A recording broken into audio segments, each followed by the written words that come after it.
چرا بعضی از آدما همیشه تو رابطهشون شکست میخورن؟ چند تا دلیل خیلی مهم و اساسی وجود داره که همیشه علت شکست ها میتونه باشه. اینکه ما بیایم بدون اینکه شناخت کافی پیدا کنیم روی طرف مقابلمون سریع سلکتش بکنیم، یا اینکه بیایم بر حسب ظاهرش بیایم دست به انتخاب بزنیم، همین یه عامل میتونه منجر به شکست بشه تو رابطه. گاهی مواقع هم خب پیش میاد که ما اصلا بلد نیستیم با طرف مقابلمون ارتباط بگیریم. حالا این ارتباط گرفتن چطوری میتونه باشه؟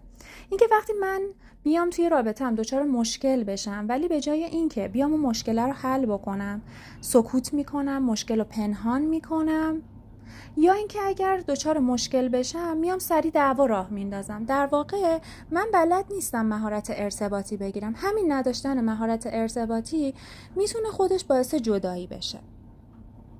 گاهی مواقع هم که اصلا ما انقدر میترسیم که تنها بشیم، وابستگی خیلی زیاد به طرف مقابلمون پیدا میکنیم. برای اینکه تنها نباشیم انقدر به طرف مقابلمون میچسبیم که اون رابطه رو اصلا تخریب میکنیم. و گاهی مواقع بعضی افراد یه سری توقعات نابجا از طرف مقابلشون دارن. طرف مقابلشون هم که نمیتونه بیاد این انتظارات رو برآورده بکنه، چون خیلی غیر معقول هست، همین باعث سردیش بشه و رابطهشون به شکست بخوره.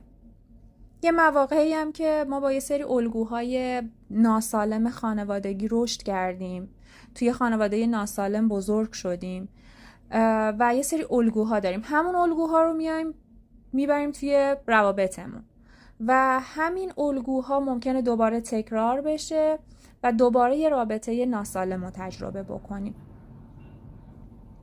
گاهی مواقع هم که خب مشکلات شخصی و روانی ممکنه طرف داشته باشه، اینکه مثل اضطراب، افسردگی، نداشتن کنترل خشم، همینا میتونه روی رابطهشون تاثیر منفی بذاره. خب شما ممکنه که یه سری تجربه ها رو داشته باشین توی رابطتون که منجر به شکست شده باشه. برام اینجا کامنت کنید، ممنون میشم.